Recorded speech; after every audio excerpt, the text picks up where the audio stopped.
बच्चे और बच्चियों,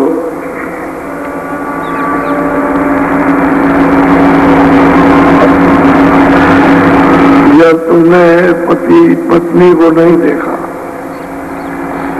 या पति को नहीं देखा तो एक दूसरे से प्रेम नहीं होता। वैसे तो आपने बहुत कुछ देखा, आंखें देखती रहती है, कान सुनते रहते हैं, बुद्धि उस पर विचार करती रहती है, तमाम सूरते मूर्ते बाजार में, घर में,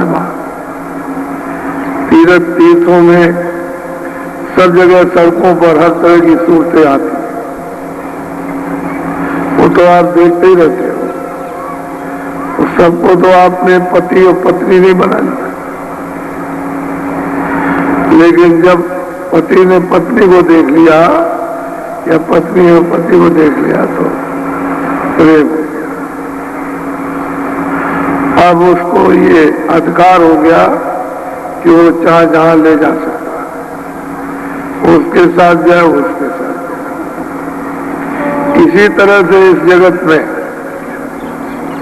तुम सब जगह घूमो फिरो, देखो सुनो, हर चीजें देखो, हर चीजें, हर शब्द सुनो, लेकिन उनसे प्यार आपका नहीं। पर खोजते खोजते जब संत वो महापुरुष मिल जाए तो उनसे प्यार, उनका आपसे, फिर वो जो जहां जाएंगे ले जाएंगे। और तुम्हारा प्यार उनसे नहीं, उनका तुमसे नहीं। कहेंगे चलो, तुम कहोगे हम नहीं जाएंगे, तब नहीं जा सकते हो। वो कहेंगे हमारा तुम्हारा गठबंधन प्रेम का हो गया, चलो। तो जब प्रेम हो गया तो उनके साथ चले जाओ। तो ये सूरज जहां से आई वही वो महापुरुष पहुंचाएंगे, क्योंकि ये तो आपका घर है, ये सुरते, ये जीवात्माएं यहां से नहीं आई। ये तो मतलब यह है कि सागर से भेजी गई, तो जब तक ये सागर में नहीं समा जाएगी, हो जाएगी, तब तक अपना अखंड देश, आनंद का, सुख का सागर कैसे मिलेगा? यहाँ आनंद है नहीं, यहाँ सुख नहीं, यहाँ पर अमृत नहीं, यहाँ शक्ति और सुंदरता नहीं। कितनी सूरतों पर तुम फिदा हो गए, कितनी बनावटी सूरतों पर तुम अपने आप को कुर्बान हो गए, लेकिन कुछ आपका बना, ना उनका कुछ बना, ना आपका कुछ। बनावटी चीजों पर तुम मोहित हो जाओगे, ना वो तेरी है ना उसका है, क्योंकि ये जीवात्मा का कोई रूप तो है नहीं है कि कोई परमात्मा का रूप हो। कहने का मतलब यह है कि इस जगत में इन जीवात्माओं का साथी, इन सुरतों का मददगार और कोई भी नहीं है। जो शब्द जरूर घर से आते हैं वो अगर मिल जाए तो वो इसके साथी है, बाकी यहां कोई इसका मददगार तो हमदर्द है नहीं है, कोई साथी।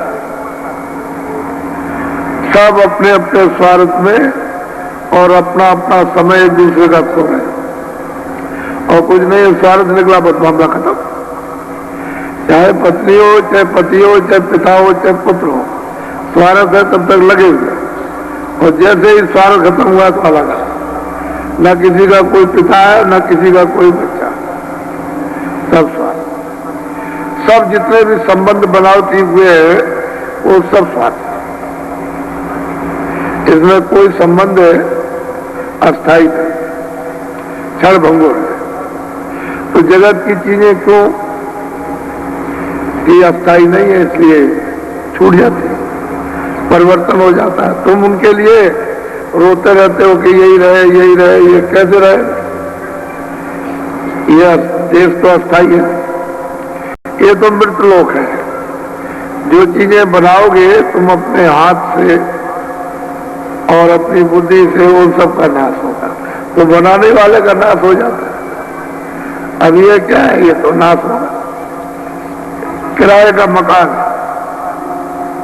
तो जीवात्मा को इसमें बंद कर दिया और दोनों आंखों के पीछे बैठा दिया। अंदर में उसमें एक आंख है, एक कान, एक नाक। शरीर में 2 आंख है, 2 कान है, 2 नाक। तुम्हारे ये बंद हो जाए बाहर के तो तुमको दिखाई सुनाई नहीं देगा। अंदर का तुमने कूड़ा कचरा डाल दिया तो तुम्हारी आंख और कान बंद हो गया, अंदर से दिखाई नहीं देता। बस अंतर इतना ही है।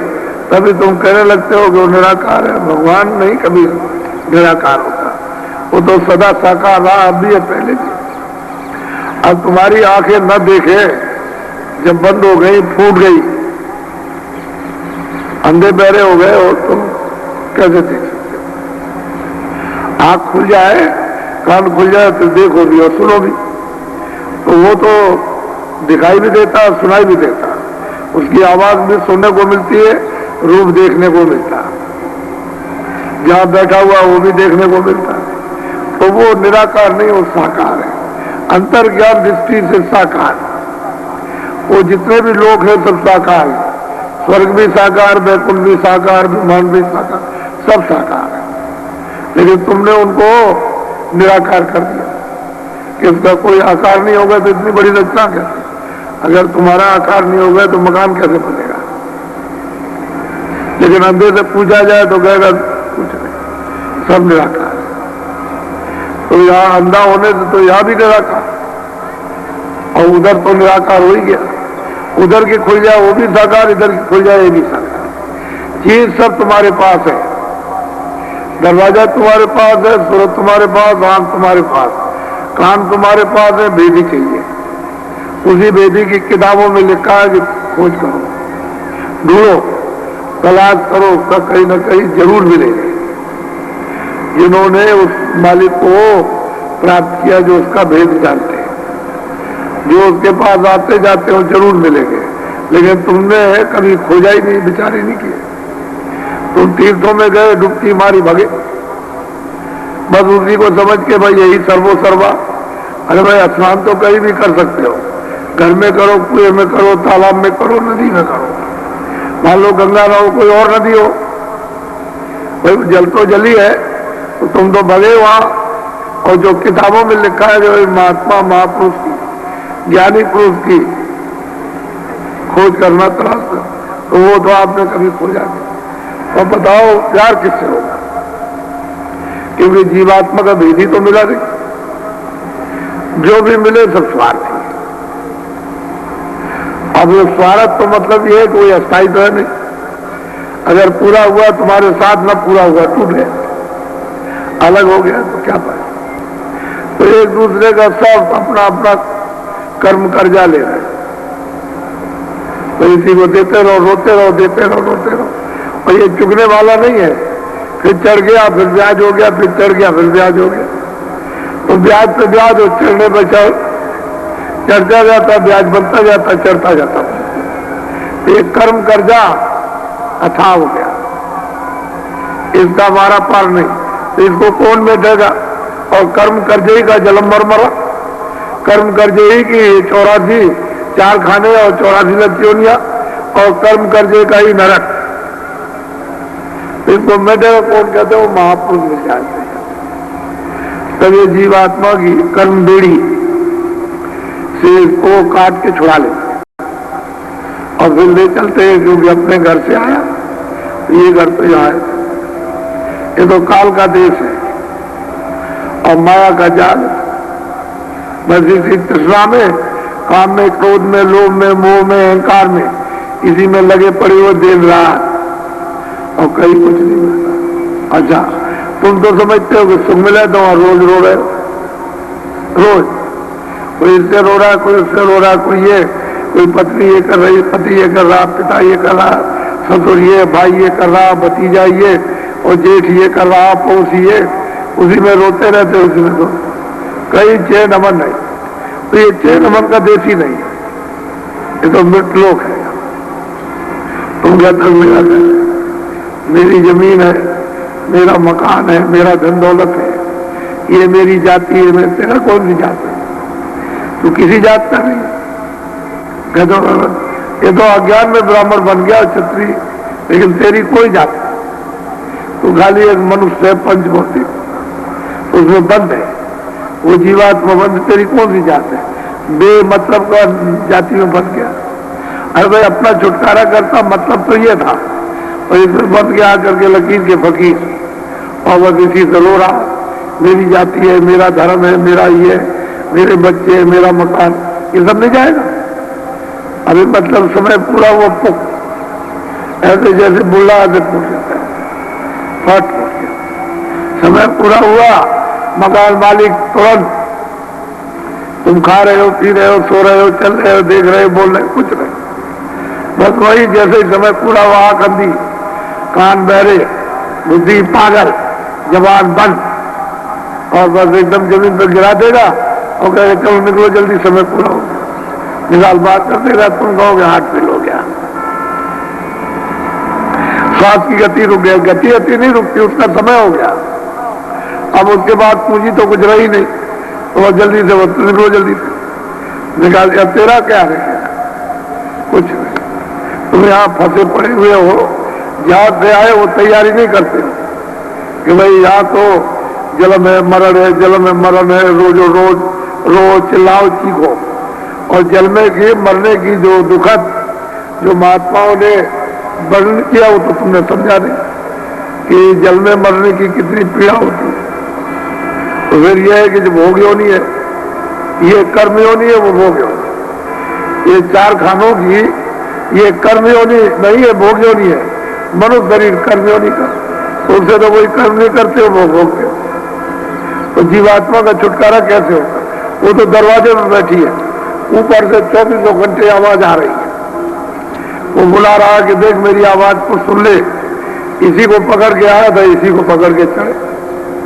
अब आवाज छूट गई तो इसको पकड़ ले, और मेरे पास चला। तो अब कोई वेदी मिलेगा तब तो पकड़ाएगा। उसी को आवाज को दिलवाड़ी कहते हैं, काका, और सब सुन सकते हैं। ये जितने बैठे हैं सब सुन सकते हैं, सबके अंदर हो रही है, सबके अंदर हो रही है। लेकिन तुमने कभी कानों से, आंख से कभी काम लिया? वो सब खराब पड़े हुए, वो जंक लग गया, वही कर्मों का जंक लग गया। वही तुमने कूड़ा कचरा डाल दिया, जंक लग गया। तुमको होश ही नहीं है कि मैं अपनी आंख से कुछ देखने का काम करूं, सुनने का काम करूं। जब महात्मा मिलेंगे, कहेंगे देख तेरे अंदर आंख है, तू देख, आंख से देख, काम कर देखने का, तब वो कूड़ा कचरा तब हटेगा। कानों से सुनने का काम करोगे तब हटेगा कूड़ा कचरा। तो जब कूड़ा कचरा आ जाएगा तो फक, रोशनी, प्रकाश। उधर तो अंधेरा ही नहीं, तुम्हारी आंखों के ऊपर में अंधेरा ही नहीं है। वो तो यहाँ कूड़ा कचरा यहाँ पड़ा हुआ है, इसलिए अंधेरा मालूम। उधर तो प्रकाश ही प्रकाश रच रहे, दिव्य रच, उधर तो आनंदित रच, उधर तो अंधेरा कभी होता नहीं, सूरज न निकलता न टूटता। लेकिन तुम मतलब यह है कि अपने आंखों को बंद कर चुके, कूड़ा कचरा डाल करके, तो अब क्या किया? अब वेदी मिलेगा तभी काम बनेगा। तो बड़ी मोटी सीधी सादी बात, समय कम है, रास्ता चलना बहुत। अब कोई ऐसा रास्ता चला जाए कि जो साल भर का हो, 2 दिन में पहुंच जाए, जो कितने युगों का रास्ता हो इसी जिले में निकला, इसी जन्म में निकल जाए। ऐसे रास्ते की तलाश करनी चाहिए, और वो महापुरुष मिल जाएगा, सहज हो जाएगा, सुलभ हो जाएगा, आसान हो जाएगा, ऊंचा से ऊंचा हो, सुलभ। उसमें स्त्रियां भी कर सकती है, पुरुष भी, और बच्चे भी कर सकते हैं। और रास्ता नहीं मिलेगा तो कोई कुछ नहीं, कठिन से कठिन, फिर कितने युग बीत जाएंगे, कभी नहीं मिलेगा। अपने घर में जा नहीं सकते हो, ये परदेश है। वैसे स्वर्ग वैकुंठ भी परदेश है, और जितना भी मतलब यह है कि ब्रह्मांड है वो भी परदेशी है। बस यह है कि यहाँ से कुछ कमा करके और थोड़ा सा वहां ले जाओ, जरा ज्यादा दिन तक बैठ के खा लेना, तो वहां इतना है कि जन्म मरण नहीं होगा। आराम से सुख भोग लो, और जितना तुम्हारे पास है उसका भोग रहे राजा। तो फिर यहां जन्मों मरो, फिर कर्म करो आप, और फिर नीचे उतर जाओ। बस इतना है। लेकिन जब तक अपने घर में नहीं पहुंच जाओगे, जो अखंडित है, जब कभी खंडित नहीं होता और परिवर्तित नहीं होता, वहां पहुंच जाओगे तो फिर जीवात्माओं से कभी नहीं आ सकते। वो जन्म मरण से परे, वो इसके अंदर नहीं है। तो ये तुमको मालूम ही नहीं है कि ये रचना का ये विस्तार किस तरह से हुआ और कैसे कैसे हम लोग लाए गए, ये पता ही नहीं आपको। आप तो बस दिन रात इसी में फंसे पड़े। यही तो इसमें क्या मिल गया? तुम बुढ़े हो गए, पहले तुम कुछ नहीं थे, अब तुम जवान होकर के बुढ़े हो गए, अभी तक कुछ नहीं मिला, फिर भी इसी में लगे हुए कभी नहीं कुछ मिल जाएगा। अंतिम श्वास तक ढूंढ गए हो, लेकिन इसमें कुछ मिलेगा नहीं। जब है ही नहीं कुछ, क्या मिलेगा? अब इसमें जो कुछ भी है खटाई है, तो मीठा तो मिलेगा नहीं, वो खट्टा ही मिलेगा। तो असल में चीज ये है कि जब रस हो तब तो मिठास मिले, रस है ही नहीं। तो जड़ता में क्या रस है? जीवात्मा चेतन है, और चेतन से चेतन का आप स्मरण करो, उसका भजन करो तो चेतन मिल जाए। आप जड़ से चेतन का चाहते हो कि हम जड़ से भजन करें और चेतन मिल जाए, वो हो नहीं सकता। तो जीवात्मा चेतन है, शरीर है, इंद्रिया है, जड़, इनसे कुछ करोगे वो नहीं मिलेगा। और चेतन से चेतन करो, चेतन प्राप्त हो जाए। तो वो भेद आपको मालूम नहीं, तो महात्मा भी नहीं मिलते, इसलिए जलम आपका खाना चाहिए। अरे तुम ऐसा क्यों सोचते हो? कबीर कुछ लेके जाएगा। तुम ठीक है, तुम गरीब हो, ठीक बात है, लेकिन पेट तो उतना ही भरता है जितना नहीं भरता। वो कोई बड़ा ज्यादा तो नहीं रखेगा, जितना इसमें रख सकता उतना ही, और सो जाएगा उतना ही, तुम भी पेट भरते। पहले समझ लो इसको। बाल लोग हुक्म हो गया कि भाई तुम्हारा समय पूरा हो गया, चलो निकलो। उसको भी समय पूरा हो गया, चलो तुम भी निकलो। तो हो गया कुछ लेके, तुम अगर एक रत्ती भर लेके नहीं जा सकते तो क्या वो लाख लेके जाएगा? लेकिन संदेह है कि साथ ये लेके चला जाएगा, हम पीछे रह जाएंगे। इसलिए इसको बटोर लो। ये वहम है, भ्रम, अज्ञान है, मोह ममता है, लेकिन कोई चीज साथ नहीं जाती। इसके साथ कुछ भी जाने वाला नहीं। ये भी यही साथ नहीं जाएगा। पंचभौतिक शरीर ये इससे अलग कर दी जाएगी जीवात्मा, तो शरीर ये पड़ा है, जिसने इकट्ठा किया था सामान ये पड़ा, तुम्हारा कुछ नहीं। तुम देखो मरघट पर अभी जाओ तो वहां फूके जा रहे, तो कुछ लेके जा रहे, मकान का कुछ नहीं। अब इससे काम ले लो। जब तक इसमें जीवात्मा, तब तक काम ले लीजिए। खेती भी करो, दुकान करो, दफ्तर करो, कपड़े करो, खाना खाओ, सब कुछ, लेकिन इसमें रहने वाली जीवात्मा को जगा लो। असली काम ये है। यानी इसकी मलहम पट्टी मरम्मत करो और इसको निरोगी रखो, तो तुम इसको रोगी कर देते हो। तो ये जब रोगी हो जाएगा, टूट फूट जाएगा, तो इसमें चैन अमन कैसे मिलेगा? मकान को खराब कर दिया तो जीवात्मा किस तरह से आराम पाएगी? इसलिए इसकी मलहम पट्टी करो और जीवात्मा को जल्दी जगाओ, अपने घर में पहुंचा। तो इसी मकान के द्वारा जीवात्मा को घर में पहुंचा दो। ये उसका पहुंचाने का आधार है। तो वो आधार आप काम में नहीं लेते हो, तो कैसे घर में जाओगे? ये घर आपका नहीं है। बोलो, चलो अब जरा सत्संग सुनो। आप देखो, ये मथुरा है। लोग ये कहते हैं कि धर्म स्थान है। ठीक है, मैं भी जहां महात्मा ऋषि मुनि निवास करते हैं धर्म स्थान, वो तीर्थ बन जाता है। लेकिन तीर्थों की महिमा और उसका अस्तित्व और अपना कर्म शुद्ध पवित्र रहना चाहिए। जो मनुष्य रहते हैं वो शुद्ध पवित्र रहे, जो तीर्थों का उद्देश्य है उसका पालन करें। और जो तीर्थों में जिनके द्वारा तीर्थ ये निर्मित हुए, उन्होंने क्या चीज प्राप्त की थी? योग किया था। और उन्होंने ईश्वर को प्राप्त किया, इसलिए तीर्थ निर्मित हुए, इनकी स्थापना हुई कि स्थान पवित्र है। तो अभी आप भी पवित्र हो, स्थान भी पवित्र है। अब आप गंदे हो गए तो स्थान की क्या महिमा होगी, तो स्थान में क्या रह जाएगा। कोई भी तीर्थ हो, कहीं भी महात्मा निवास कर जाए, जंगल हो, नदी हो, नाला हो, कुआं हो, तालाब हो, कहीं भी हो, जिस जगह पर रह जाते और आत्म शक्ति को जगाते हैं और वो ईश्वर तत्व और ईश्वर को प्राप्त करते हैं, वो स्थान तीर्थ बन जाता है। तो इसलिए पूछ लिए होता है कि भूमि पवित्र हो गई।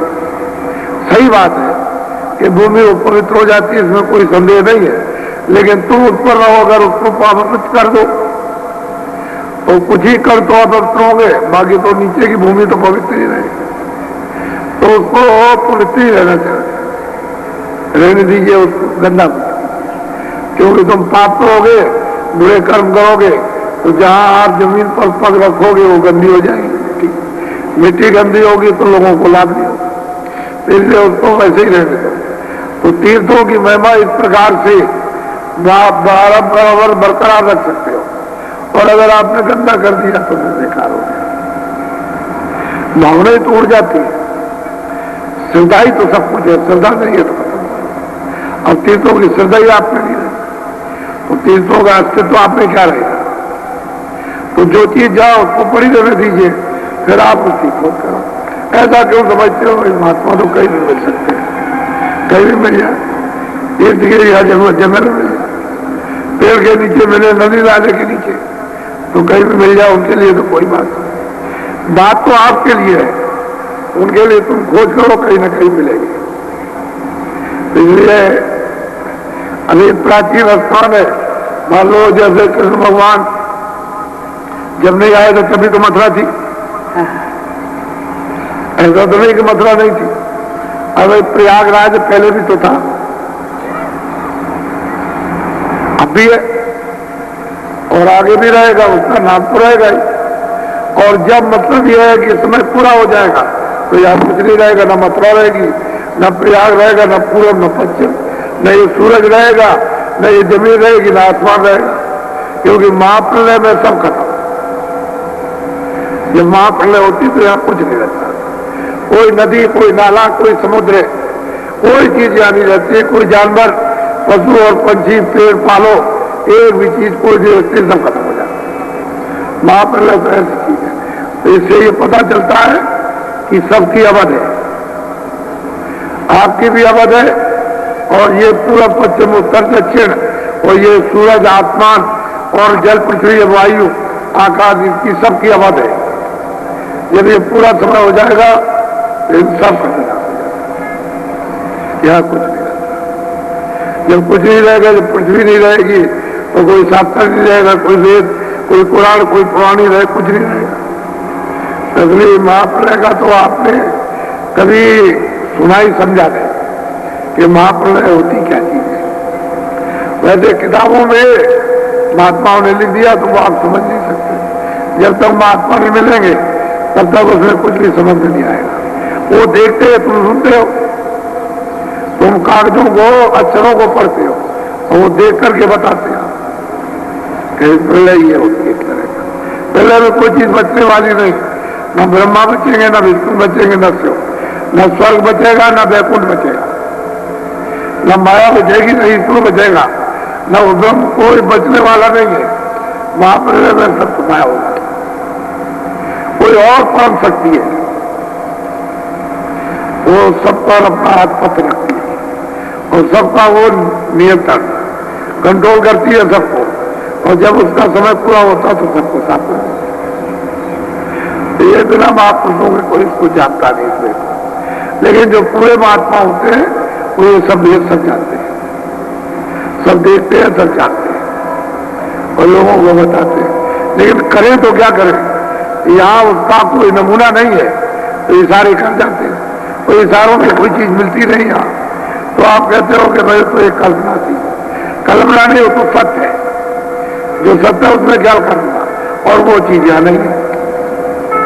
उसका खारिज मसाला है जो वहां से निकाल दिया गया, बाहर कर दिया वो मसाला है, असली तो वहां रह गया, मसाला यहाँ आ गया। तो ये मिट्टी है, बस आप इस वेद को जानते रहिए। तो सत्संग सुनो। ये यहाँ पर 15 दिसंबर से 21 दिसंबर तक 7 दिन, ये गुरु महाराज उनका ये चिन्ह है, जिन्होंने वो अमूलक अपनी दया कृपा जो की थी और अमूलक वस्तु दी थी, तो ये उनका एक चिन्ह है। वो कह के गए थे कि हमारी चीज जो है लोगों को बांट देना, जिससे जीवात्माओं का भला हो जाए, छुटकारा पा जाए, कल्याण हो जाए। तो असल में बात यह है कि महापुरुष किस अवस्था में आते हैं, कितने छुपे रहते हैं, वो लोग उनको नहीं जान पाते, उनसे फायदा नहीं उठा पाते हैं। असली चीज तो ये है, और उनकी खोज तलाश कर तो नहीं जाते, खोजने पर तो मिलेंगे, क्योंकि वो सब जगह वो देखते रहते हैं कि कौन मेरी खोज कर रहा, तो उसको कहीं ना कहीं मिल जाएगा, कोई ना कोई जरिया पैदा कर लेते हैं, उसको बुला लेते हैं। उनके पास हर तरह के हथियार है और सब बुझाए, सब काम कर सकते। लेकिन आप उनकी खोज और तलाश करो, कोई उस प्रभु को प्राप्त करने वाला मिल जाए। और इसी मनुष्य शरीर में हमेशा रहते हैं, इसी में जिसमें आप बैठे हुए हो, लेकिन आप उनको पहचान नहीं सकते हो। क्यों? कि जैसा आपका शरीर ऐसा उनका, वो जगे हुए है, तुम सोए हुए हो। वो शुद्ध पवित्र निर्मल है, तुम गंदे हो। वो मालिक के पास आते जाते हैं, तुम नीचे 84 नरकों का काम कर रहे हो जाने का। तो बड़ा अंतर है, ये तो जमीन आसमान का फर्क है। तो इसलिए यहां तुम्हारा कुछ है नहीं, वैसे पेट भर लो तो भरना भी चाहिए, कर्म करने के लिए नहीं मिली तो इसकी सुरक्षा भी करो। तो इसमें जो जीवात्मा बैठी है उसको जगा दो, तो यही आपका असली काम है। बाकी सब नकली है, बाकी सब धोखा हो जाएगा, कुछ आपके काम नहीं आएगा। ये सब ग्रहों का काम है, तो धीरे धीरे सावधानी से भी काम कर लो। और मतलब ये बच्चे हैं, उनकी सेवा अपनी आए गए संस्कार।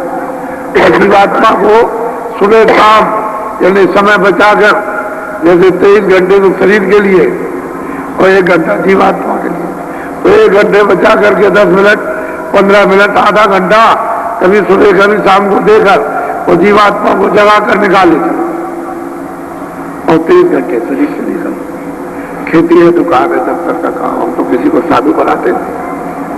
हमको तो कोई नहीं कह सकता कि आपने किसी को साधु बना दिया होगा, घर ही में रह करके साधु बन जाओ, क्या जरूरत है बाहर जाने की? क्यों दूसरों का बोझा ला दोगे? अपना कर्म करो, किसी का बोझा मत ला दो। कर्म करके शरीर की रक्षा करो, और जो वजन करोगे आपका सुरक्षित रहेगा। और तुम अगर नहीं कर्म करोगे, दूसरे का बोझा ला दोगे और कोई वजन वजन तो आप कुछ करते नहीं।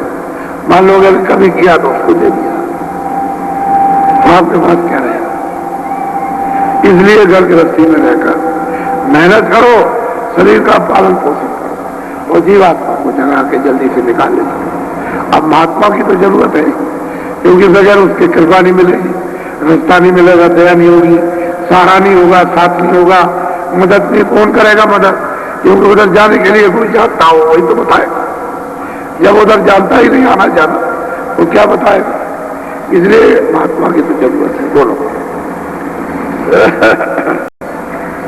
दोने से सूरते भाई न्यारी रे, मन से बाधी करे यारी रे। ये सतलोक से आई है, कितने ब्रह्मांडों को पार करते हुए, खरबों योजनों को पार करते हुए उतारी गई। एक योजन का 4 कोस होता है, खरबों खरबों योजन, यानी एक एक ब्रह्मांड में पार करते हुए लाई गई। तो कितनी दूर से आई है? और इधर देखो आप, इसी मनुष्य शरीर में ये दोनों आंखों के बीचों बीच बैठा दी गई। या जब कोई पाप पुण्य नहीं था और जीवात्मा को यहां बैठाया, कब बैठाया था? ये परमात्मा ने मसाला मिलाकर मां के पेट में उसने ढांचा बनाया गर्भ में। जब 5 महीने का हो गया तो उसने यहां लाके बैठा दिया, दोनों आंखों के बीचों बीच, और गर्भ में ही आंख खुली थी, गर्भ में कान खुले थे। तो कहते हैं वो देववाणी, आकाशवाणी, ब्रह्मवाणी, नाम और शब्द और धुन, बाजे, ये सब यहां बैठ करके गर्भ में सुनती थी, आंख खुली थी, देखती थी। आकाशवाणी, ब्रह्मवाणी, नाम और शब्द और धुन, बाजे, ये सब यहां बैठ करके गर्भ में सुनती थी, आंख खुली थी, देखती थी। जब बच्चा 9 महीने का बाहर आया तो सतयुग जोगी सब बिक गए, जितने भी नर नारी बच्चे बच्चियां सब बिक गए। उनका घट खुला हुआ था, आंख खुली थी, कान खुले थे, तो ये धुन को पकड़ के चढ़ जाती थी और पकड़ के उतर जाती थी, अपने घर में चली गई, वापस आ गई, घर में गई, वापस आई। कोई चौकी पहरा बंधन, कोई रोक टोक नहीं थी, कोई पुलिस फाटा था नहीं, पाप और पुण्य के कोई कर्म थे नहीं जो उसको रोक सकते थे। तो इस तरह से तो कहते हैं जीवा। अब ये जब यहां बैठी है तो धुन तो यहां आ रही है बराबर, लेकिन बीच में आपने जो कूड़ा कचरा, जो पाप और पुण्य का यहां जमा कर रखा है इस जगह, तो ये इतना तो नहीं है, ये इसका ये हृदय है। ये इधर देखो, ये डंडा पूरा खींच दिया जाए तो ये डंडा इसके मृतलोक का डंडा है, सीधा। इसके नीचे 2 आंख, 2 कान, 2 नाक, और ये जीवात्मा बैठी है तो एक डंडे के ऊपर बैठी है, यानी मृतलोक से ऊपर बैठी हुई है। उसमें एक आंख है, एक कान है, और उसका हृदय जितना ये सारे संसार का आकाश है उससे लाखों हिस्सा बड़ा ये सूरत का आकाश है, उसी को कहते हैं जीवात्मा का हृदय, अंतःकरण। उसी आकाश को अंतःकरण कहते हैं, हृदय कहते हैं। ये हृदय इधर नहीं है, ये न नाभि है, न ये है, न कंठ है, न ये मुंह है, न नाक है, न ये कान है, न ये आंख है, ये हृदय नहीं है। ये हृदय जीवात्मा का इसके ऊपर है, उसमें आपने पूरा कचरा जमा कर दिया, तो जीवात्मा की आंख और कान बंद हो गए। अब वो धुन तो आ रही है आपको लेने के लिए, वो तो बंद नहीं है, तो कानों तक हो रही, लेकिन कान बंद हो गए, आंख बंद हो गई, अब वो सुन नहीं सकते न देख सकते। तो महापुरुष कहते हैं, अरे तू धुन से क्यों अलग हो गई? और तेरी दोस्ती पहले तो धुन के साथ थी, तो धुन का रूप थी, शब्द का रूप थी, आवाज का रूप थी, और उससे जब अलग हो गई तो तेरी दोस्ती, तेरी यारी किसके साथ हुई? मन और इंद्रियों के साथ। तेरी दोस्ती हो गई। जब दोस्ती हो गई तो मन की दोस्ती इंद्रियों के साथ, और जीवात्मा की दोस्ती मन के साथ, और इंद्रियों की दोस्ती भोगों के साथ। अब वो एक दूसरे के साथ, अब इंद्रिया भोग नहीं छोड़ती, न देखना सुने, न खाना सुने छोड़े, न जिब्या का स्वाद, न कान का सुना, न ये न वो, ये कुछ नहीं, और मन उस दरवाजे बैठ के रस लेता, और जीवात्मा मन के वाली हो गई। अब तेरी दोस्ती तो इनके साथ हो गई, अब वो धुन ऊपर आ रही है तुझको लेने के लिए, लेकिन उसको तू सुन नहीं पाती है।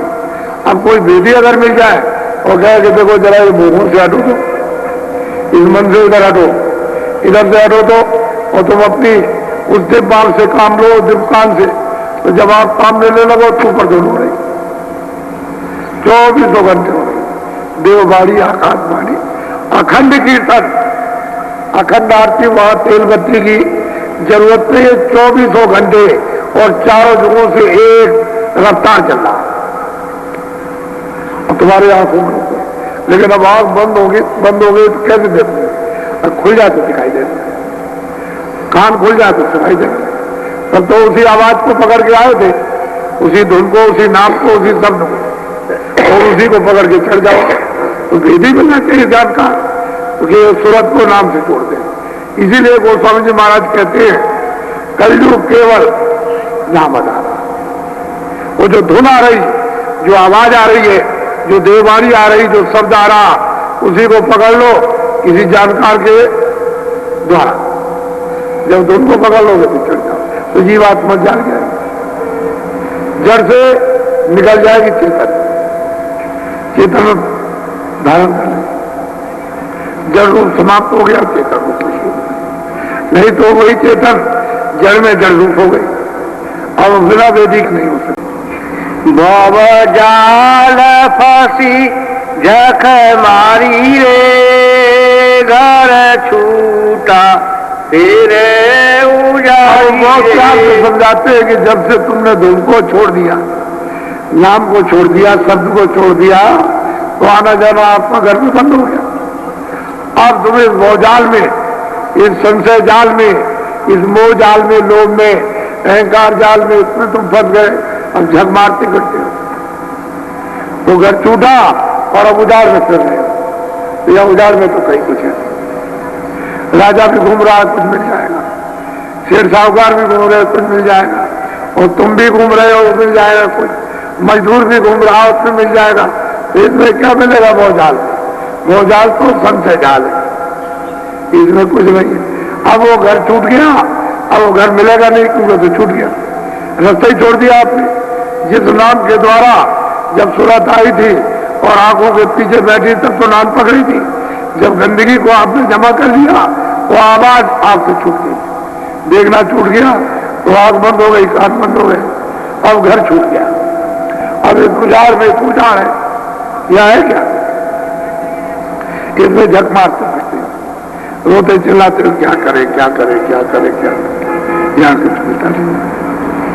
तो घर भी छूट गया, आधार भी छूट गया। अब बिना किसी के मिले हुए अब आधार नहीं मिल सकता, ना घर मिल सकता, ना उसका पता ठिकाना मिलेगा कि तुम कैसे आए और कैसे जाओगे। जानकार तो होना ही चाहिए उसके बगैर। अब उजाड़ में घूम रहे हो और झक मारते हो, रोते चिल्लाते हो, कोई कारगर आपका उपाय नहीं है, चाहे जितनी कोशिश करो आप, लेकिन कोई कारगर नहीं।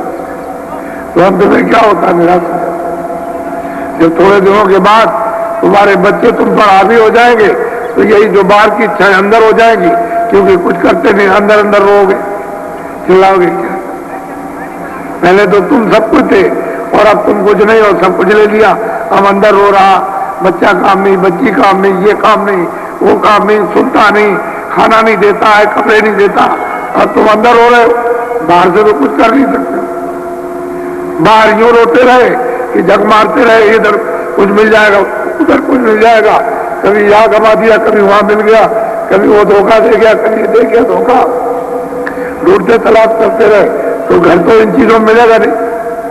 घर तो आपका छूट गया। घर तो जो आने का रास्ता वही जानेगा, उसी धुन को जिसको पकड़ के आए थे वही पकड़ लो, तो आप फिर जाओगे घर में जाने के लिए, तो वापिस और बिना महात्मा के नहीं मिलेगा।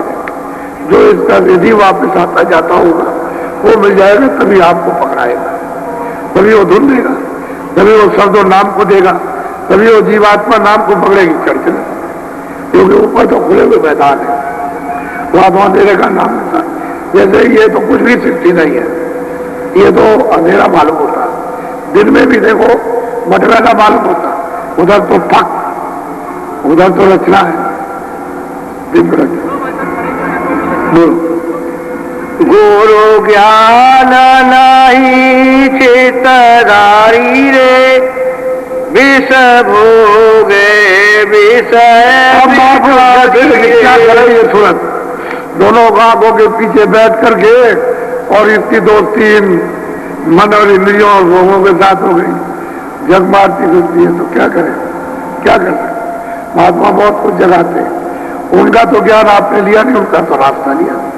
उनकी समझ लेते, उनका भेद लेते, कुछ करते, तब तो मतलब असल से दूर होता, तब तो आप जाग जाते। लेकिन वो तो कुछ नहीं है, अब ये विष पी रहे हो, इंद्रियों के विष नहीं होता है, इसमें कुछ आपको मिलेगा। खाने में, इंद्रिय स्वाद में, इसमें, काम में, क्रोध में, लोभ में विष है, जहर पी रहे हो पकावा, और ये नहीं जानते हो कि हम मर जाएंगे। यानी मरने का मतलब कि वो नरकों में और 84 में बंद हो जाओगे, फिर वहां कुछ नहीं होगा, कोई सुनने वाला नहीं। या तुमको कोई काटे, पैर काटे, नाक काटे, कोई सुनने वाला नहीं है, जो तुम्हारा सब कुछ चीर डाले। और ये जीवों के साथ और क्या होता है, ये वही सुनते हैं जो मनुष्य शरीर में आई।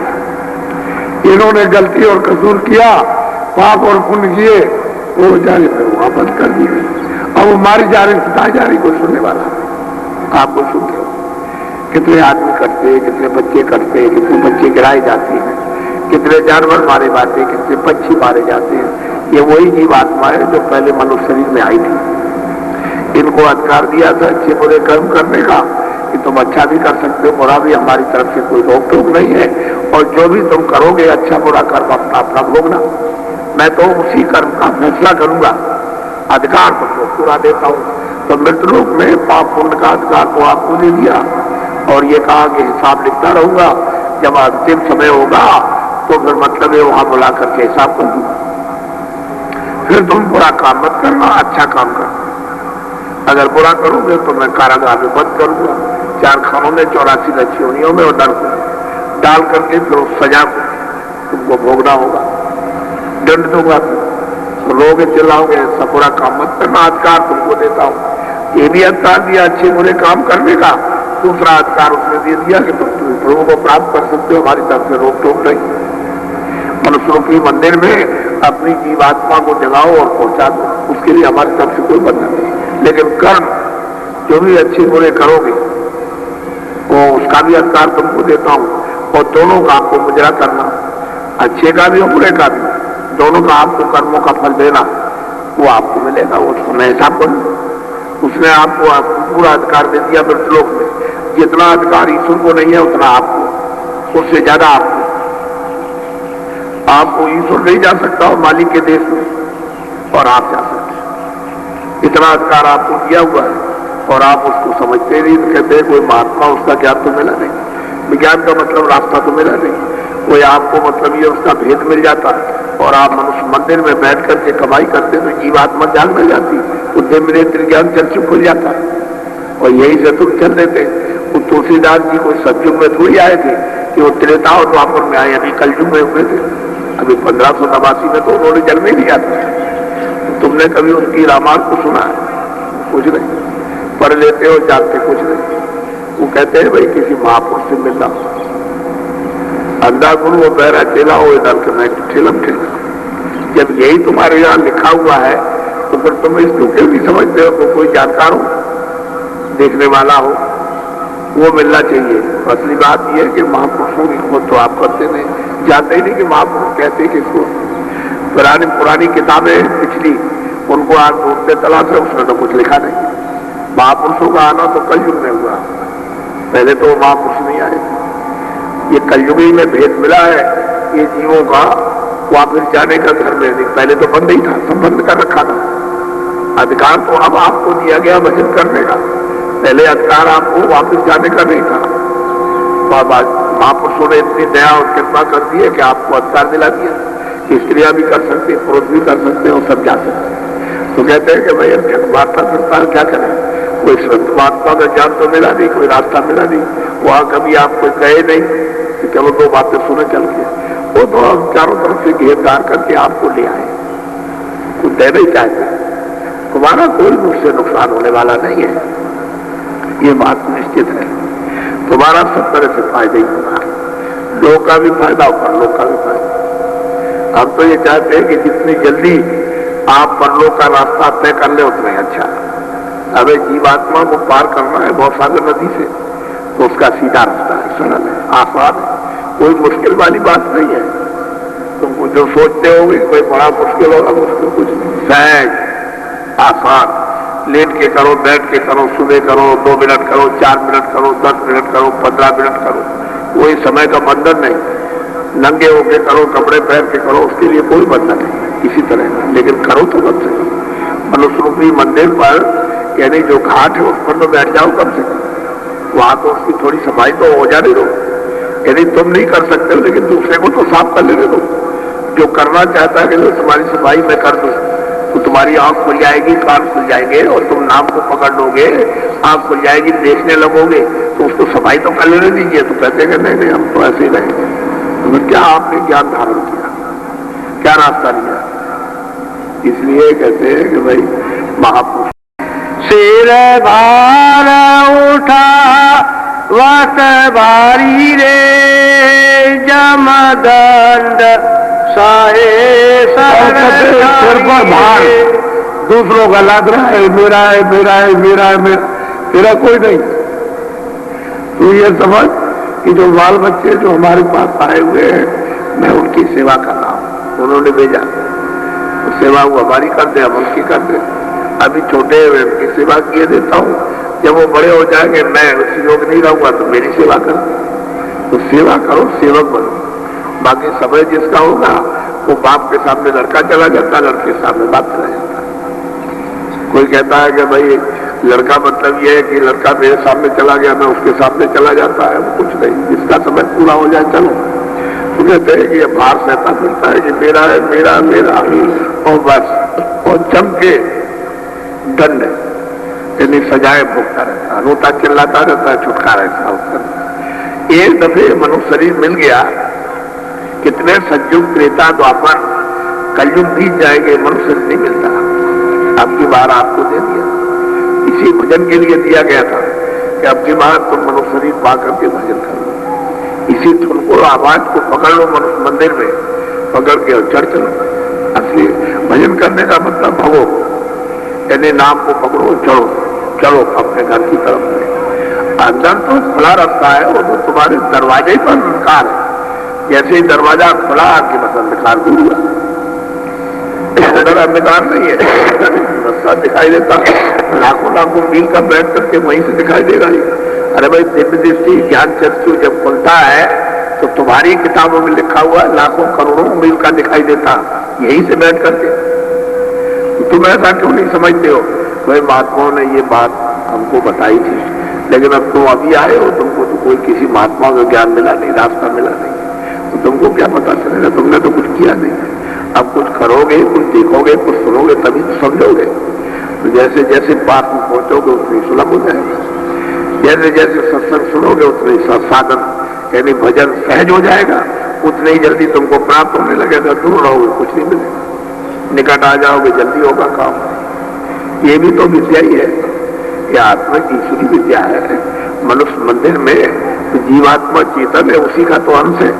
वो है इसमें सो रही है, अगर वो जाग गई तो मतलब ये चेतन चेतन ही को प्राप्त कर सकता है। ये जड़ जो है, जड़ चीजें चेतन को नहीं प्राप्त करती। बोलो। दुख विपता बहुत सहारी रे। अब महापुरुष कहते हैं कि भाई ये दूसरों का भार लाद करके अपने सिर के ऊपर में अब तमाम तरह की तकलीफ, कोई रोगी है, कोई कोड़ी है, कोई गरीब है, कोई ये है, कोई मारा जा रहा, कोई सताया जा रहा, कोई गाली दे रहा, कुछ है, अब चिल्ला रहा, अब क्या करे, अब क्या करे। सब घर में यही तूफान मचा हुआ, आफत मची हुई है। उधर में वो कानून कहता है कि तुम ये करोगे, स्त्री को करोगे, पुरुष को करोगे, ऐसे करोगे, वैसे तुमको ये किया जाएगा, वो किया जाएगा। आप बड़ी मुसीबत, झूठा मूठा बोझा लाद रखा। सीधा साधा रास्ते से चलता तो क्यों झंझट में फंसता, अब उन भोगों में लिप्त हो गया, अब फंस गया, क्या करेगा? अब उसके बस की तो कोई बात नहीं। अब जीवात्मा क्या करे? वो तो मन शैतान हो गया, इंद्रियों के दरवाजों में बैठ करके रस लेने लगा, उसका आदि बन गया, अब छोड़ नहीं पाता। अब जब तक महात्मा न मिले तब तक कैसे छूटेगा? ये बेकार कैसे छूटेंगे? न काम छूटता, न क्रोध छूटता, न लोभ छूटता, न मोह छूटता। अब मोह सकल व्याधियों का मूल, उसको आपने पकड़ रखा। अब रो रहा, झक मारता, अब कहा जाए? वो अगर सोचे मैं कुएं में गिर जाऊं, गिरने नहीं देगी, ये हमारा दंड दिए जा, यानी सजा, इसको भोगे जा, कहा जाता, वो निकलने नहीं देगी। तो क्या कह रहे? रो रहा, चिल्ला रहा। अब तो मैं तो ये सोचा था, तुमको तो अधिकार दिया था, तो उसका आपने दुरुपयोग कर दिया। बस बात इतना ही। बोलो। सुने मान वचन मेरा प्यारी रे, घट उलटो लखे महापुरुष कहते हैं कि सुरत तो दोनों आंखों के बीचों बीच बैठी हुई है, और मैं तो चाहता हूं कि तुझसे प्यार कर लूं, तो मेरी बात को अपने हित के लिए मान करके और जो मैं बताऊं तो जरा सा घट पर बैठ जा, घाट पर, घट कहते हैं घाट को। ये दोनों आंखों के मध्य भाग में ये सूरत बैठी हुई है। इधर देखो, उसमें तीसरी आंख है और तीसरा कान है। शरीर में 2 आंख है, 2 कान है, 2 नाक है। ये कहते हैं हाँ, इधर से घूम करके यहां आकर के बैठ जा और ऊपर की तरफ तू अपनी आंख से देख और कान से तुम तेरा घाट को लग जाएगा। तो अभी इधर देख रही थी, इधर उधर कुछ मिल जाएगा, इधर कुछ नहीं, तो जरा सा उधर है, मैंने तो अंधेरा है। और जब ऊपर को देखेंगे तो उजाला हो जाएगा। कहते सब उजाले हो जाएगा, तब तुझे पता चलेगा शहर क्या है, लोग क्या है, रचना क्या है, बैकुंठ किसको कहते हैं, स्वर्ग किसको कहते हैं, कितने बड़े बड़े शहर है, कितने बड़े बड़े नदी नाले, कितने बड़े बड़े पहाड़ है, कितने पर्वत है, देवी देवता जिसको कहते हैं देव रचना, वो कैसी दिव्य रचना है। आप तो किताबों में ही सुनते रहते हो, लेकिन वो तो तुम्हारे पास है और तुम लोग कहते हैं कि खाट उलटते हो। जो इधर देख रहे हो वो अंदर की आंख से ऊपर देखो, ऊपर की तरफ में देखो, बाहर की आंखों से भी अंदर की आंख। तो बाहर की शरीर की आंख अलग है, शरीर के कान अलग है, शरीर की नाक अलग, और अंदर जीवात्मा की आंख अलग है, जीवात्मा के कान अलग है, जीवात्मा की नाक अलग। कहते उससे देखो, जब उलट दोगे तो कहते हो उजाले हो जाना है। रचना तो उतरी है, असली बात तो ये है, रचना उतरी शुरू होती है, वही देखने लायक होगा कि ये सब जड़ है, ये जड़ है निरस, लेकिन आप उसमें छड़ी जरा सी ठंडक आती है। देखने का, सुनने का, मतलब हिंदी का, इसका जिब्या का जरा सा रस, जरा सा आया बस, पर उसी में फंसे हुए कि अभी और आ जाएगा, अभी और आ जाएगा, अभी और आ जाएगा, अभी और आ जाएगा, अभी इसमें आ जाएगा, अभी इसमें आ जाएगा। जरा सा मसाला पड़ जाएगा तो इसमें आएगा, जरा सा ये हो जाएगा, मीठा पड़ेगा तो इसमें कुछ नहीं। अब वो जरा से के लिए आप फंसे पड़े, और जो आनंद का जो खजाना है वो लाना पड़ा, उसको तो आपने छोड़ दिया, उसी की तलाश कर रहे हो। ये मन उसी को खोज रहा है कि हमारा कहीं हमारा आनंद खो गया है, वो हमारा कहाँ है, जो वो मिलता नहीं उसको, क्योंकि रास्ता छूट गया। और रास्ते से चलेगा तब तो मिल जाएगा, और रास्ता छूट गया, आप कहीं मिलता नहीं, जहाँ वो ढूंढ रहा, ये जगह ढूंढता वहां है नहीं, और ढूंढता रहेगा। अब महापुरुष इसका भेद जानते हैं कि जिसने इस आनंद को छोड़ दिया, अगर वही रास्ता दे दे और वहां पहुंच चले तो चुप हो जाए, अपने रस को, अपने आनंद को जब पालेगा फिर को चुप हो जाए, भाग दौड़ मारो।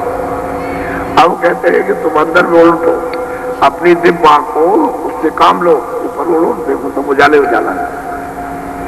कहते हैं लख उजाली है, कहते हैं उजाले में देख कैसी कैसी रचना है अंदर, सुंदर खूबसूरत, ऐसी खूबसूरत और सुंदर रचना कि वो कभी सपने में भी देखने में नहीं आती। रस पियो पारी रे, चारे बोलो गगन की बारी। कहते हैं शब्द का रस, उसी में अमृत है, शब्द में अमृत चूरा। वो कहते हैं कि शब्द का रस लो तो ये मन जो है बिल्कुल एकदम ठंडा हो जाएगा। जब वो रस को पिएगा, इतना मीठा है, फिर दूसरी चीज इसको इंद्रियों का भोग नहीं, तभी तो उलट जाते हैं, तभी तो फीके तो झूठे निरस। कहते हैं शब्दा रस पियो। जब शब्द का रस जब मिलने लगेगा, ये मजबूत हो जाएगा, न बुद्धि जाएगी, न चित्त जाएगा, मन जाएगा, सूरत का साथ दे दो तो ये शब्द का रस, तो इसको ताकत मिल जाएगी और चेतनता, इसमें चेतनता आ जाएगी, उस जड़ से निकलने लगेगी। और जब यहाँ आकर के खड़ी हो जाए, इसी जगह नीचे से निकल कर सिमट करके यहाँ दरवाजे पर, बस ये जब खड़ी हो जाए तो इस सूरत में, इसी जीवात्मा में इतना प्रकाश, इतनी तेज रोशनी है कि सूरज की रोशनी उसके सामने कुछ नहीं। सूरज जिसे आकाश में अपना प्रकाश करता है, ये तो में से एक हिस्सा, इससे यानी लाखों हिस्सा तो सूरज का हृदय इतना बड़ा हिस्सा, उसमें मतलब ये देखने से पता चलता है कि सूरज की रोशनी उसके सामने कुछ नहीं, जो यहाँ पर बैठी हुई है दोनों आंखों के, लेकिन इतनी छोटी कि जड़ में मिलकर के अपने अस्तित्व को खो दिया, अपनी चेतनता को समाप्त कर दिया। लेकिन जब चारों तरफ से सिमट के आ जाएगी और यहाँ आकर के खड़ी हो जाएगी, ऊपर को उल्टेगी, तो इसमें इतना प्रकाश रोशनी इतनी है, इतनी लाइट है कि सूरज में कुछ नहीं। तब वो महापुरुषों ने उसको प्राप्त किया है, ऐसे नहीं देखते। और ये सबने पाया कलयुग में। ये मैं सतयुग की बात नहीं करता हूँ, जिस युग में आप बैठे हो उसी युग की बात कर रहा हूँ। आप भी प्राप्त कर सकते हो, पर मुश्किल नहीं है। ये जो वर्णन करता हूँ कि आपके हाथ खुल जाए, कान खुल जाए, तुम भी शब्द का, नाम का, देववाणी का, आकाशवाणी का, ब्रह्मवाणी का और कलमा आयतों का रस लेने लगो तो आप भी ले। ये नहीं कि मैं वो गाना गा रहा हूँ पिछला, तुम्हारे लिए गा रहा हूँ कि तुम भी प्राप्त कर सकते हो। बोलो गोविंदारी रे साते गुरु अब काज सुधारी। कहते हैं कि संत सदगुरु जब पूरे गुरु मिल जाएंगे तो उसके बगैर दूसरा कोई आधार नहीं, वही ले जाएंगे, वही वेद बताएंगे, वही जोड़ेंगे नाम के साथ। उस सूरत को, उस जीवात्मा को जब जोड़ देंगे उसके साथ में तो मतलब ये डोरी है, उसी नाम डोरी को पकड़ के चढ़ चलेगी। तुलसीदास जी ने उसी को पकड़ा था, नाम डोरी को, तो जाग गए। नाम जिए जब जागे जोगी, उसी को मुंदे नैन त्रिशत में भयो उन जुतवल कौशलपुर गए मोह बिलोक राम मुस्काई। उसी डोरी को पकड़ करके पहुंचे और वहां साक्षात्कार उन्होंने ईश्वर के दर्शन किए। साक्षात देव भाग के ज्ञान चक्षु। और कहते हैं कि जब मुझे देखकर और मैं उनको देखकर हंस पड़े, मैंने हंसते हुए उनको देखा और मुझे देखकर वो हंस पड़े, तो मुझे भी प्रसन्नता आ गई और रास्ता उन्होंने दे दिया। तो मैं अंदर चला गया। तो अंदर जब गया तो क्या देखता हूँ, अंदर उधर माज सोना नजराया, देखूं को विमान दिखाया, बहुत से विमान। उधर जाकर के देखता हूँ तमाम रचना विविध प्रकार की। तो अगर बैठ करके उन्होंने न देखा होता दिव्यांग से, ज्ञान चक्षु से, इस कलयुग में इस शरीर में बैठ के तो लिखते क्या? वही तो उन्होंने लिखा कि तुम्हारे पास आंख है, कान तुम्हारे पास है, नाक तुम्हारे पास, दरवाजा तुम्हारे पास, लेकिन कोई वेदी तो मिलना चाहिए ज्ञान का, जो उधर आता जाता हो, जो ले जा सके ले आए, सूरत को नाम के साथ जोड़ दे, उसका भेद दे दे, गंदगी को साफ करे। तो तुम भी थोड़ी बहुत मेहनत करो कि हम अपनी गंदगी को साफ कराना चाहते हैं कि हमारी गंदगी साफ हो जाए। हमने पता नहीं क्या अपराध किए, क्या पाप और क्या पुण्य किए, गंदगी जमा है, इसलिए जीवात्मा जो है सो रही है। अब इसको तो चेतना कुछ है नहीं, कुछ दया कृपा हो जाए, गंदगी साफ हो जाए, मन बुद्धि चित्त अंतःकरण साफ हो, तो कुछ है, कम से कम इच्छा करो अपने सफाई की, तो महात्मा की कृपा और दया तो हो ही जाएगी। वो तुम इच्छा करने लगोगे तो उसकी दया होने लगेगी। जब इच्छा नहीं करते हो तो दया के पीछे घूमेंगे, पीछे बिखेरते चले। पहले सोच लीजिए, पीछे जीव बोलते चले क्या? अरे भाई, जब इच्छा करोगे तभी दया होगी। इच्छा नहीं करते हो तो जब सत्संग सुनते हो तुम्हारी इच्छा जागती है तो दया होने लगती है। तो जो भेद बता देते हैं वो कहते हैं तुम 10 मिनट 15 मिनट तुम अपना बैठ कर लेट करके जैसे भी हो वैसे करो, घाट पर आओ तो घाट पे आके तुमको पकड़ा दे, थोड़ा सा बाहर से मुड़ जाओ। उतनी मेहनत करना है कि जरा सा इधर उधर से मुड़ करके दरवाजे पर आओ यहाँ, और कानों से काम करो और आंख बस उतने में काम आपको शुरू हो जाए, बस पकड़ा देंगे। जब पकड़ोगे तुमको तो उधर देखोगे उधर वो जाने वो तो शब्द में नाम में प्रकाश है, उसमें सब गुण है, शक्ति भी है, ज्ञान भी है, अमृत भी है, रस भी है, सब सुंदरता सब कुछ है उसके अंदर। कोई ऐसी चीज नहीं है जो शब्द में कोई चीज बाकी है। उसी से सूरत, उसी का एक कतरा है, एक झरना है, एक कण उसी शब्द का, उसी में मिलना चाहती है। तो जब उसको शब्द मिल जाएगा, नाम मिलेगा, आवाज मिलेगी तो वो दौड़ेगी उस तरफ को। जब तक आवाज नहीं मिलती तब तक निराधार है, और जब निराधार है तो उसको रास्ता जाने आने का नहीं मिलता। अब इसका भेद जानते हैं बाहर। सूरते तू कौन कहाँ से आई, सूरते तू कौन कहाँ से समझाते हैं यार भाई सूरत, तूने कभी ये नहीं सोचा कि मैं कौन हूं और कहां से आई। अगर यही कम से कम तो पता तो लग जाता कि मैं कौन हूँ। अभी तो तू यही नहीं जानती कि मैं कौन हूँ, हाड़ हूँ, मांस हूँ, क्या हूँ, सोना हूँ, चांदी हूँ, जमीन हूँ, आसमान हूँ, आकाश हूँ, तुझे तो कुछ पता ही नहीं तू है कौन। और फिर तुझे ये मालूम होता कि मैं कौन हूँ तो कहाँ से आई, तो तू अपनी फिक्र करती कि भाई मेरा घर कहाँ है, मेरे साथी कहाँ है, मुझे जो है वो बनाने वाला कौन है। तब तो जो कुछ हो सकता कहते तुम मालिक तो बहुत प्यार से समझा रहे। बोलो। जगत जाल यह मन रच राखा, क्यों या में भरमाई। गधे महापुरुष है सुरत, एक तो तू अपने को नहीं जानती है और कहां से आए वो भी नहीं मालूम, और जगत जाल में आकर के फंस गई। इसमें तूने इसमें क्या आराम समझा, क्या आराम है।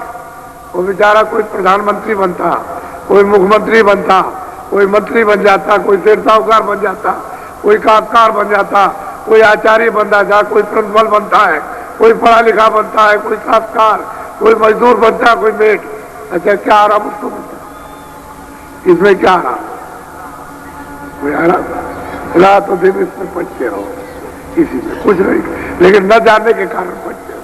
अगर जान लिया जाए तो उसमें कुछ भी आराम नहीं, और न जानने के कारण वो सोच रहा है कि शायद इसमें से कुछ आनंद मिल जाएगा, कुछ आनंद मिल जाए, कुछ मिल जाएगा, कुछ मिल जाएगा, कुछ नहीं है।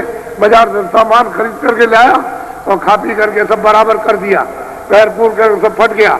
वो कहता भाई इसमें तो कुछ नहीं है, और कुछ आ जाए, और कुछ आ जाए। उसको भी ले आया, उसको फाड़ फूट के बराबर, तो कहता और कुछ ले आए।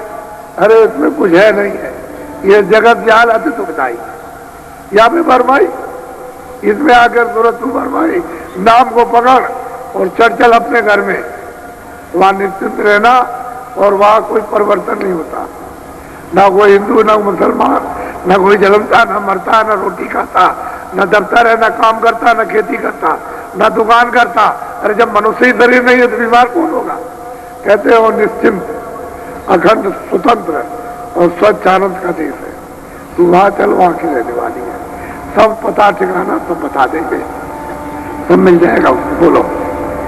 पुरुष तू सतपुर बासी, फांसी काल वो बड़े प्यार से समझाते हैं कि पुरुष अंश, यानी वो सतपुरुष सतलोक में उनकी तू अंश है, और वहां से एक काल मांग करके ले आया, तपस्या करके ले आया। ऐसे नहीं, कितने जुग जुगान तप किया, अनगिनती सतयुग त्रेता द्वापर कितने बीत गए, अनगिनती किया, इसकी कोई गिनती नहीं। तब वो सतपुरुष प्रसन्न हुए, तो इसने वरदान मांगा। उन्होंने कहा तुम क्या चाहते हो, हम तुमसे बहुत खुश हैं। तो उन्होंने कहा कि आपके अपने राज के समान राज दे दीजिए। तो बगैर जीवात्माओं के, क्योंकि जीवात्मा चेतन है, तो चेतन के बगैर कोई राज का निर्माण नहीं हो सकता, कोई रचना नहीं हो सकती। तो उन्होंने कहा कि अच्छा ये तुमको हमने दिया, तो इन सुरतों का एक भंडार छोटा था, इनको दे दिया। तो ला करके यहाँ ला करके फंसा लिया। जब शुरू में लाए थे तब तो इनको सबको बोध था, उस झटके में यानी सब जगे हुए थे, निकल गए। जब ये सब जाने लगे वापिस, तो उसने देखा कि भाई जब सब चले जाएंगे तो फिर याद क्या रहेगा, मैंने इतने दिन तब किया है तो और कितना करना पड़ेगा। तो फौरन की शक्तियां पैदा की, और पैदा करके उन्होंने उनको आदेश दिया कि तुम जाकर के तपस्या करो अखंड। तब करने लगे वो, और तब करते करते फिर उनको ये अंदर वाणी सुनाई दी कि जो हम बोले वो लिख दो। उसी को वेदवाणी आकाशवाणी कहते हैं। तो जो जो बोलते गए वो लिख दिया। वही है 4 वेद, चारों वेदों में 1 लाख श्लोक है, बस पूरा विधान बना दिया। और उन्होंने आदेश दिया कि जब विधान बन गया तो संसार में सबको सुना दो कि विधान बन गया, और सबको अधिकार दिया जाएगा। सबको ढंढोरा पीट दिया और कहा कि जो कोई भी पाप पुण्य करेगा, अच्छा बुरा, न्याय अन्याय, सत्य असत, वो अपने अपने कर्म का फल अपना अपना भोगेगा। बस अधिकार दे दिया, तिथि तारीख रख दी, उसके बाद आप करने लगे। तो पहले तो कोई बुरा काम नहीं करते थे, अच्छे ही काम करते थे, लेकिन उसकी भी तो गंदगी अब जमा होगी। पहले तो अच्छे की गंदगी जमा नहीं होती थी, अब वो अच्छे की जमा होगी और बुरे की भी जमा होगी। पाप की भी और पुण्य की भी गंदगी जमा होगी। वही गंदगी जमा होते होते यही जो सूरत का आकाश जीवात्मा का वो सब गंदा हो गया। उस गंदगी से देखना सुनना सब बंद, नाम का आधार टूट गया, कान बंद हो गए, आंख बंद हो गई, अब देखना भी बंद, सुनना भी बंद, अब निराधार हो गए। तो यहाँ झक मारती पड़ती ये संसार में क्या क्या है? अरे जगत जाल अति दुखदाई, इसमें तूने क्या आराम समझा? या क्या आराम आपको खेती दुकान दफ्तर के काम में? अरे धीरे से, उंगली दबी हुई है, धीरे से निकाल, भागो मत, बाल बच्चों को मत छोड़ो, स्त्री को स्त्री पति को मत छोड़े, धीरे से अपनी उंगली को निकालो। किसी महात्मा से मिलो, वो धीरे से उंगली को निकलवा देगा और उंगली में चोट भी नहीं आएगी, धीरे से निकाल लो और धीरे से निकल चलो, कुछ पता नहीं चलेगा। खेती भी कर ली, दुकान भी कर ली, दफ्तर का काम भी कर लिया, बच्चों की सेवा भी कर ली, कपड़े भी पहन लिए, खाना भी खा लिया, खिला भी दिया, ये भी सेवा, आतिथ्य सत्कार भी हो गया और जीवात्मा को जगा के धीरे से निकाल दिया। ऐसा सहज रास्ता, सुलभ चलो, वैसे तेरे रास्ते से कुछ होने वाला नहीं, इसमें कुछ आराम नहीं, सिवाय तकलीफ के। बोलो सत्य गुरु दया साध की संगत, उलटे चलो घर पाई। कहते गए सूरत, तो मनुष्य रूपी मंदिर में दोनों आंखों के बीचों बीच बैठी है, वो सतगुरु की दया ले ले और जो है अच्छे साध का संग, जिसको साधना जिसने उच्च कोट की वो उसका साथ रख, ताकि सोबत का असर तेरे ऊपर वो आध्यात्मिक हो, भौतिक असर ना व्यापने पाए, बुराई का असर ना है चाहेगा। कहते उलट चलो वापस अपने घर की तरफ चलो। अभी तो ऊपर से नीचे सुरतों की जमीन, जीवात्माओं की जमीन तो ऊपर है, ऊपर वो तो चेतन जमीन है, वहां तो जड़ नहीं है, चेतन ही चेतन है, आनंद ही आनंद है, सुखी सुख।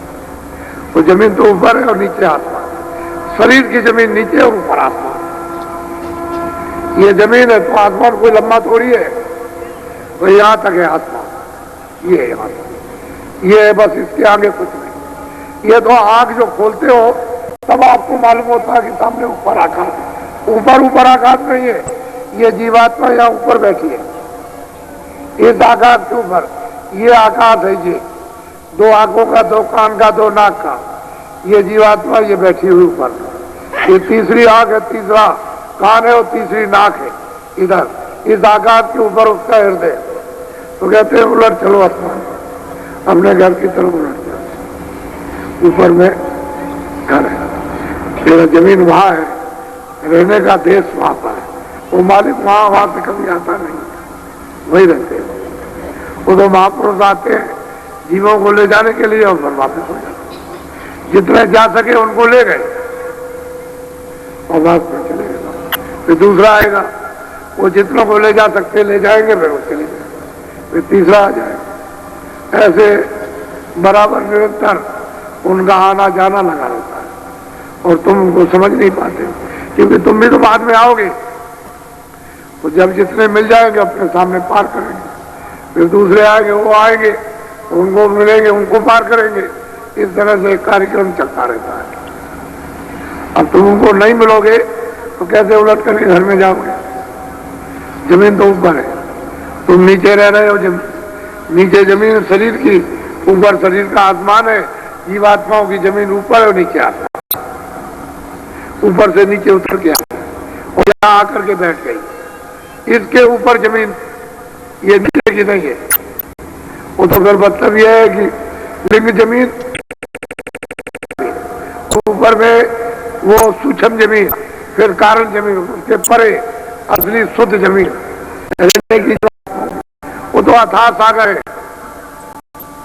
उसको खंड कहो, संघों कहो, असंघों कहो, महासंघों कहो, उसका कोई पारमार नहीं, कितना लंबा कितना चौड़ा, न उसका अभी तक किसी ने अंत ले पाया, न कोई ले जा सकता, ऐसा वो देश है। यहाँ से जीवात्मा आई तो कहते हैं उधर से आई थी, और मतलब ये है कि इनको दे दी गई और काल ने जाल बिछा दिया, बिछा करके तुमको फंसा लिया अब तुम उधर जाते नहीं, भूल गए कि मेरा घर किधर है? अरे काल को भी नहीं पहचानते हो कि वो कहाँ रहते हैं। अगर उनको भी जान जाओ तो कम से कम कुछ तो लाभ हो। उनको भी नहीं जान सकते, मतलब इंद्रियों के भोगों में लेते। अनाद शब्द सुनो घट भीतर, सत्य गुरु कहत बुझाए। सदगुरु भेद आने का मतलब है भेद देना। ये बताएंगे अनहद शब्द, वो मतलब ये है कि देववाणी हमारे घट पर घात हो रही है 24 घंटे एक रात, उसमें कोई अंतर नहीं, घनाघन बराबर हो रहा और तुम्हारे